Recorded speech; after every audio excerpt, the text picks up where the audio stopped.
د یوحنا په مطابق د مالک عیسی مسیح زیره پغم باب سمونده پس عیسی د گلیل د دریاب بل غاړې ته لاړو چې تبریاس هم ورته وایي.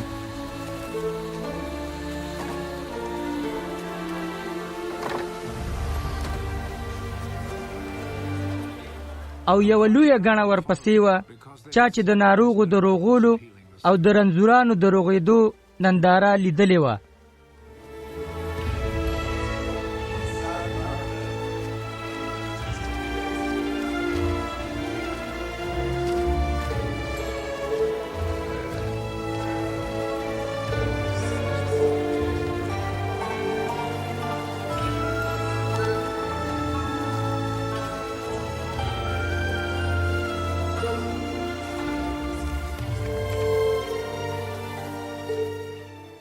بیا عیسی د غره لمنې ته لاړو او هلته د مریدانو سره کېناستو.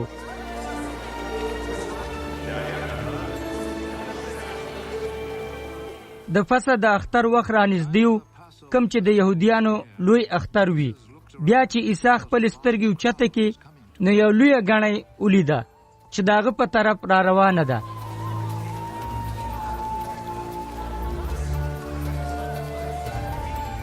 نو عیسی فیلیپوس ته وویل چې موږ به د دې خلکو دپاره ډوډۍ د کومه را پیدا کوو. دا یې صرف د هغه د ازمیښت دپاره وویل، ګینې هسې عیسی ته دا معلومه وه چې هغه به څه کوي. فیلیپوس ورته جواب ورکړ چې په 200 دینارو به هم دومره ډوډۍ ونشي چې د دې خلکو لږه لږه ورسي.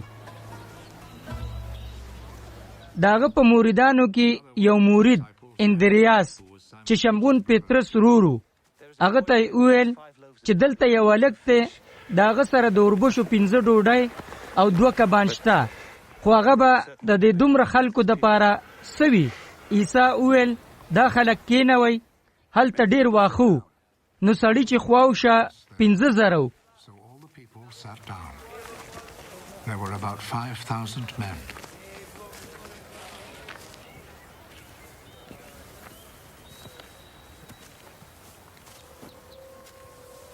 کېناستل. بیا عیسی ډوډۍ واغستې، شکر یې وکړو او هغه یې په هغه ناستو خلکو وویشلې.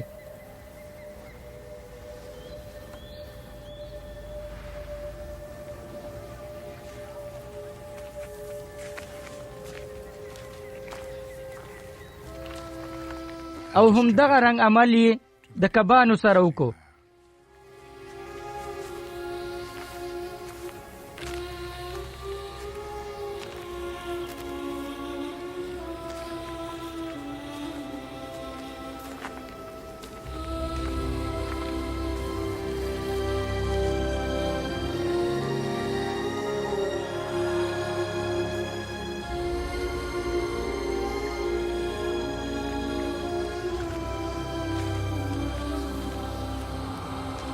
He did the same with the fish.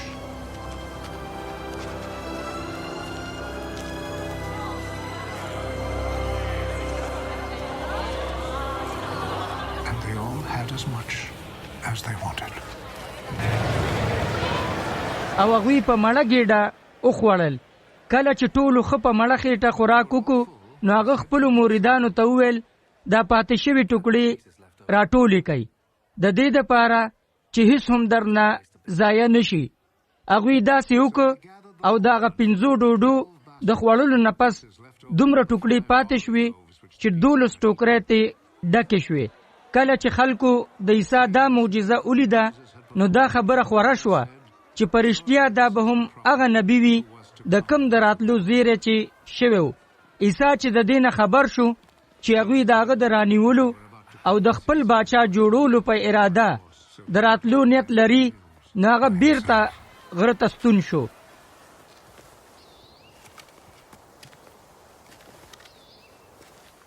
چې شپه خوره شوه نو د عیسی مریدان د دریاب غاړې ته لاړل، په خپله کشتۍ کې کېناستل او کفرنهم ته د پورې وتو په نیت یې خپله کشتۍ ټیل وهله.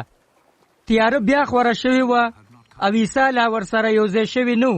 په دې دوران کې تیزه سیلۍ چلیده او دریاب چپی چپی و.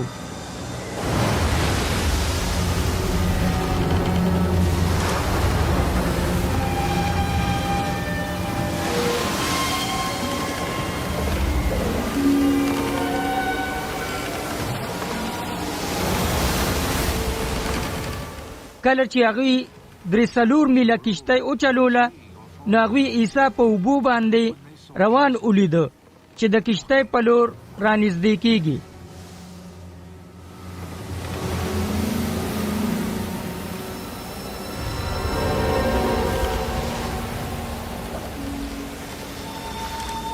Coming near the boat. هغوی یې واغستل خو عیسی आवाज ورک یریږئ مه دا زه یم.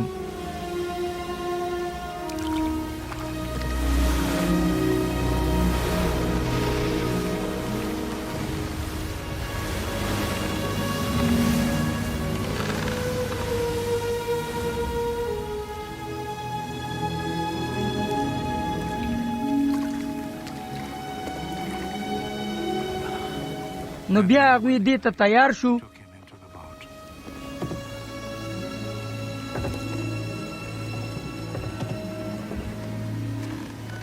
چې هغه کشتۍ ته پرېږدي او سمدستي کشتۍ هغه غاړې ته ورسېده چرته چې د دوی د تلو نیت و.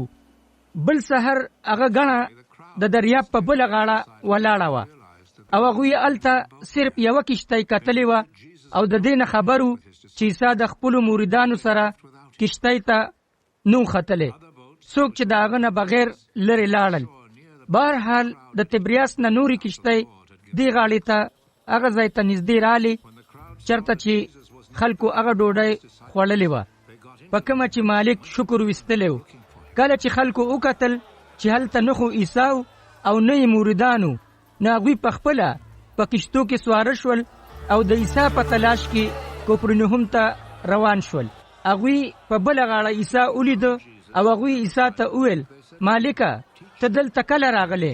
عیسی جواب ورکړ رښتیا خو دا دی چې زه په دې خبر یم چې تاسو زما په تلاش کې ځکه نه یې راغلی چې تاسو نښې وکتلې بلکې ځکه چې تاسو ډوډۍ وخوړه او لوږه مو ماته شوه. تاسو خواري وکئ نه صرف د دې فاني ډوډۍ دپاره بلکې د هغې ډوډۍ دپاره چې د تل ژوندون پورې پاتې کیږي او ابن آدم به تاسو ته دا ډوډۍ درکړي ځکه چې هم په هغه باندې پلار یعنی خدای پخپله د اختیارمن کېدو مهر لګولی دی. بیا هغوی هغه ته وویل چې موږ ته څه کول پکار دي چې د خدای کار وکړو. عیسی جواب ورکړ چې د خدای کار دا دی چې په هغه چا ایمان راوړئ چې هغه یې راستولی دی. هغوی وویل ته موږ ته کومه معجزه ښکاره کولی شي چې موږ په تا ایمان راوړو؟ ته به څه وکړې؟ لکه چې صحیفې وایي چې زموږ پلارونو نیکونو په صحرا کې من وخوړلو هغه هغوی له د اسمان نه خوراک ورکوو. عیسی جواب ورکړ زه تاسو ته دا وایم چې دا رښتیا نه دي چې موسی تاسو ته د اسمان نه رښتینې ډوډۍ درکوله بلکې دا رښتیا دي چې زما پلار تاسو ته د اسمان نه ډوډۍ درکوي. کومه ډوډۍ چې خدای درکوي هغه د اسمان نه راکوزیږي او دنیا له ژوندون ورکوي. هغوی هغه ته وویل مالکه موږ ته دغه ډوډۍ اوس او همیشه راکوه. عیسی هغوی ته وویل زه د ژوندون ډوډۍ یم څوک چې ما له راځي هغه به هیڅکله نه اوږې کېږي او څوک چې په ما ایمان راوړي هغه به هیڅکله نه تږي کېږي. خو څنګه چې ما وویل چې تاسو زه لیدلی یم خو ایمان را باندې نه راوړئ هر څه چې زما پلار ما ته راکوي هغه به ما له راځي او څوک چې ما له راځي هغه به زه هیڅکله ونه شړم. زه د اسمان نه د خپلې مرضۍ کولو دپاره نه یم راکوز شوی بلکې د هغه د رضا دپاره چا چې زه راستولی یم. دا د هغه رضا ده چې هغه چې ما ته هر څه راکړي دي د هغې نه یو هم رک نه کم خو هغه ټول په آخري ورځ راپورته کم ځکه چې دا زما د پلار مرضي ده چې هر هغه څوک چې زوی وویني او په هغه ایمان راوړي هغه د تل ژوندون خاوند شي او زه به په آخري ورځ بیا پاسوم. په دې باندې یهودیان وګورېدل ځکه چې هغه وویل چې زه هغه د اسمان نه راکوزه شوې ډوډۍ یم. هغوی وویل په رښتیا چې دی خو د یوسف زوی عیسی دی چې موږ د مور او پلار پیژنو نو بیا څنګه دی ویلی شي چې زه د اسمان نه راکوزه شوی یم؟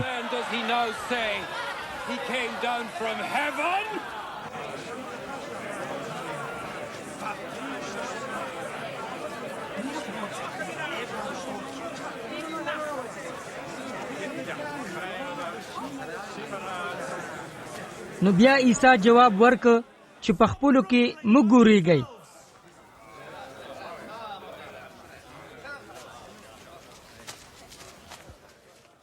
ځکه چې ما ته یو داسې سړی نشي راتلی کم چې پلار چې زه یې رالیږلی یم ما ته را نه کاږي او زه به هغه په آخري ورځ راپورته کم. او دا د نبیانو په صحیفو کې لیک دي او هغوی به خدای پوهه کی. هر هغه څوک چې د پلار اوري او زده کړي هغه ما ته راځي. زما مطلب دا نه دی چې ګینې چا پلار لیدلی دی بې له هغه نه چې خدای نه راغلی دی. هغه پلار لیدلی دی. په رښتیا زه تاسو ته دا وایم چې ایمان راوړونکی د تل ژوندون خاوند دی. زه د ژوندون ډوډۍ یم. ستاسو پلارونو نیکونو په صحرا کې من وخوړلو او هغوی مړه دي، خو زه د هغې ډوډۍ خبره کوم کومه چې د اسمان نه راځي. هر څوک چې هغه وخوري نو هغه هیڅ چرې نه مري. زه د ژوندون ډوډۍ یم چې د اسمان نه راکوز شوې ده، او څوک چې دا ډوډۍ وخوري هغه به تل ژوندون وي. کومه ډوډۍ چې زه ورکوم هغه زما جوسه ده او زه د دنیا د ژوندون دپاره ورکوم.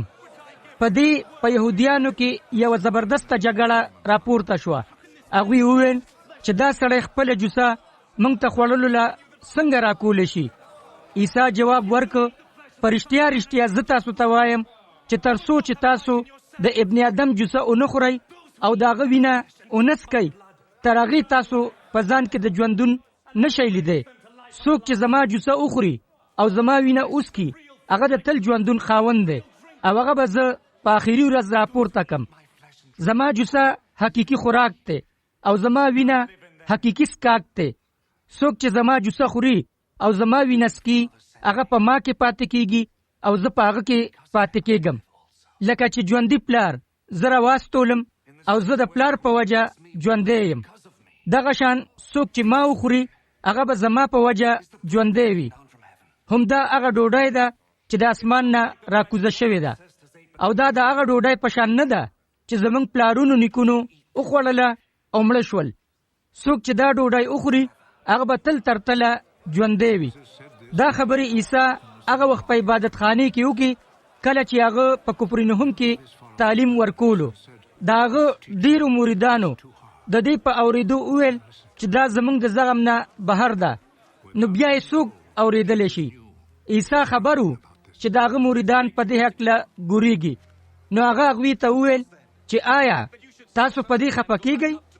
دا څه خبره ده که تاسو ابن آدم هغه ځای ته په خطو ووینئ چېرته نه چې هغه ړومبی و. صرف روح د ژوندون سبب دی، جوسه د هیڅ کار نه ده. او کمی خبرې چې ما تاسو ته کړې دي هغه هم روح دی او هم ژوندون. خو بیا هم په تاسو کې ځینې داسې دي چې ایمان نه لري، ځکه چې عیسی ته د مخکې نه دا معلومه وه چې څوک په ایمان نه راوړي او څوک به په هغه مخبري کوي. ځکه هغه وویل چې دغه وجه ده چې ما تاسو ته وویل چې هیڅوک هم ما ته نشي راتلی تر څو چې پلار ورته دا تاوان ورکړی نه وي. د هغه وخت نه پس عیسی مریدان د هغه په شا شول او د هغې نه پس د هغه سره نه ګرځېدل. نو عیسی هغه 12 مریدانو ته وویل آیا تاسو هم ما پرېښودل غواړئ؟ شمعون پطرس ورته جواب ورکړ مالکه چاله به موږ لاړ شو؟ تا سره خو د تل ژوندون خبرې دي. زموږ په تا ایمان دی او موږ په دې پوه شوي یو چې ته د خدای قدوس یې.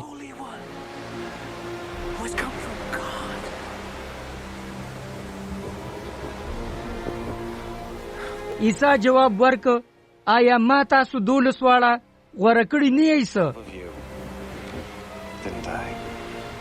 خو په تاسو کې یو ابلیس دی. د هغه مطلب د شمعون اسکریوطي د زوی یهودا نه و، ځکه چې همدا هغه و چې په عیسی به مخبري کوي او هغه په دغه 12 مریدانو کې یو. د دې نه پس عیسی په ګلیل کې ګرځېده. هغه د یهودیانو نه په ډزه تلل غوښتل، ځکه چې یهودیانو دا موکله ټوله چې هغه مړ کي او د یهودیانو د تنبوانو اختر رانږدې و. دا غرونو هغه ته وویل ته د علاقه پرېږده او یهودیه ته لاړ شه، د دې دپاره چې ستا مریدان هغه لوی کارونه چې ته یې کوي وویني. ولې چې هیڅوک پټ کارونه نه کوي چې خپل ځان ښکارا کی. کچاره ته پرشتیا داسې کارونه کوي لکه چې دا وکړل نو دنیا ته ځان سرګن کا. دا غرونه هم پاغه باندې ایمان نه لرلو. عیسی هغوی ته وویل زما د پاره ټاکل شوی وخت لا نه دی راغلی. ستاسو د پاره هر وخت صحیح دی. دنیا تاسو سره دشمنی نشي کوله خو ما سره دشمنی کوي ځکه چې زه د دوی بد کارونه سرګندوم.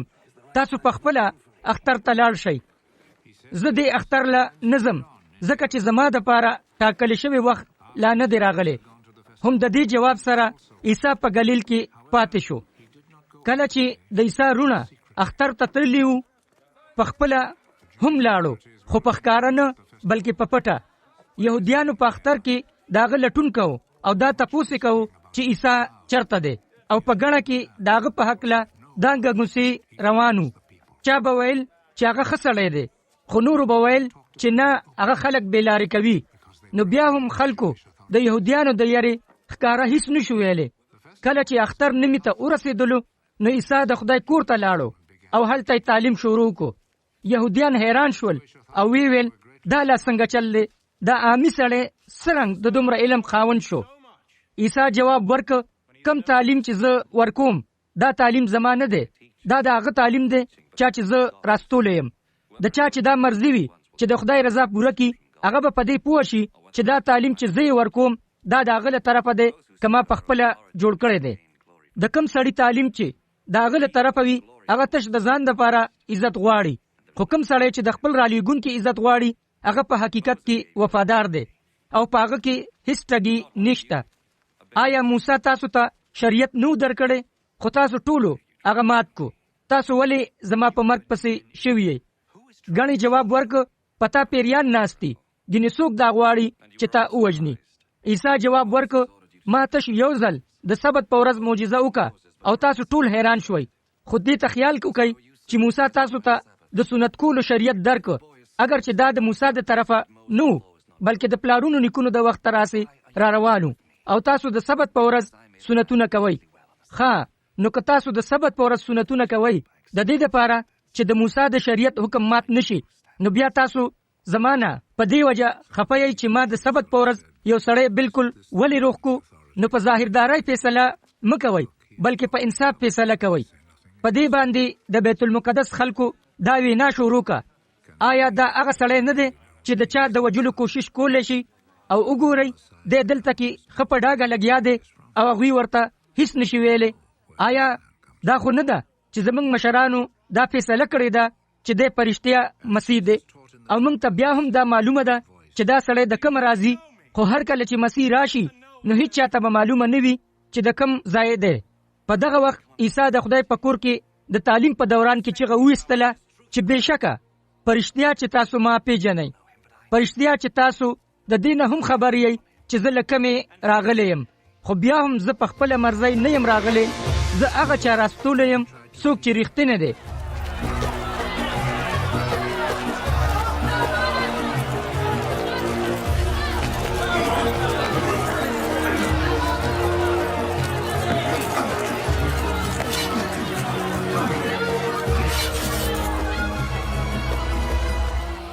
او تاسو یې نه پیژنئ، زه هغه پیژنم ځکه چې زه د هغه نه راغلی یم او دا هغه دی چې زه یې راستولی یم. په دې هغوی د هغه د رانیولو کوشش وکړو خو بیا هم هیچا هغه ته لاس وانه چولی شو ځکه چې د هغه دپاره ټاکلی شوی وخت لا نو راغلی. خو بیا هم په خلکو کې ډېرو په هغه ایمان راوړو او هغوی وویل چې کله چې مسیح راځي نو آیا هغه به د دې سړي نه زیاتې معجزې څرګندې کیسه. فریسیانو د عیسی په هکله د خلکو دا ګوریدل واوریدل ځکه چې مشرانو، کاهنانو او فریسیانو د خدای د کور خادمان داغه په نیولو پسې ولیږل. بیا عیسی وویل چې زه به څه لږه موده تاسو سره یم او پس له هغې به بیا هغه لازم چا چې زه راستولی یم. تاسو به ما پسې لټون کوئ خو بیا به مې نه مومئ او چرته چې به زه یم هلته به تاسو نشئ راتلی. نو یهودیانو یو تر بله وویل چې دی چرته تلل غواړي چې موږ به بیا نشو موندلی. آیا دی به هغه چا له لاړ شي څوک چې په یونانیانو کې خواره واره پراته دي او یونانیانو ته تعلیم ورکوي؟ د هغه د دې وینا نه مطلب څه دی؟ چې تاسو به ما لټوئ خو موندی به مې نشئ او چې زه چېرته یم تاسو هلته نشئ راتلی. د اختر په اخیری او د ټولو نه په لویه ورځ عیسی ودرېدلو او په چغو یې وویل څوک چې تږي وي هغه د ما له راشي هغه دې وڅکي او څوک چې په ما ایمان راوړي لکه چې صحیفې وایي د ژوندون د اوبو سیندونه به د هغه نه بهیږي. عیسی دا خبره د هغه روح القدس په باره کې وکړه کومه چې په هغه چا نازلېدونکی و چا چې په عیسی ایمان راوړو، ځکه چې روح القدس لا نازل شوی نه و ولې چې عیسی لا خپل جلال ته رسېدلی نه و. د دې په اورېدو ځینو خلکو وویل همدا به یقینا هغه راتلونکی پیغمبر وي. نور وویل چې دا مسیح دی او نور وویل چې یقینا چې د ګلیل نه به راځي. آیا صحیفې دا نه وایي چې مسیح به د داود د خاندان نه وي او د داود د کلي بیت لحم به وي؟ او دغه شان د عیسی په وجه په خلکو کې بې اتفاقي پیدا شوه. ځینې د هغه د نیولو په حق کې خو هیچا هم هغه ته لاس وانه چولی شو. د خدای د کور خادمان مشرانو کاهنانو او فریسیانو ته بیرته رالل او هغوی ورته وویل تاسو هغه ولې رانوستو؟ هغوی جواب ورکړ چې هیڅوک هم داسې خبرې نه کوي لکه دا سړی چې کوي.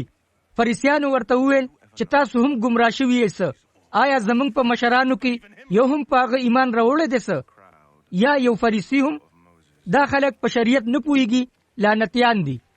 بیا په هغوی کې نیکودیموس نومي یو سړي یعنی هغه سړی چې یو ځل وړاندې عیسی له راغلی و پکې ورودانګل او هغه وویل چې آیا زمونږ شریعت موږ ته دا اجازت راکوي چې تر څو د یو سړي بیان په خپله وانورو او هغه ته د صفایۍ موقع ورنکو نو هغه موږ مجرم کولی شو څه؟ هغوی جواب ورکړ ته هم ګلیلي یې څه؟ وګوره او صحیفې ولوله نو په خپله به خبر شي چې یو نبي هم له ګلیل نه راځي.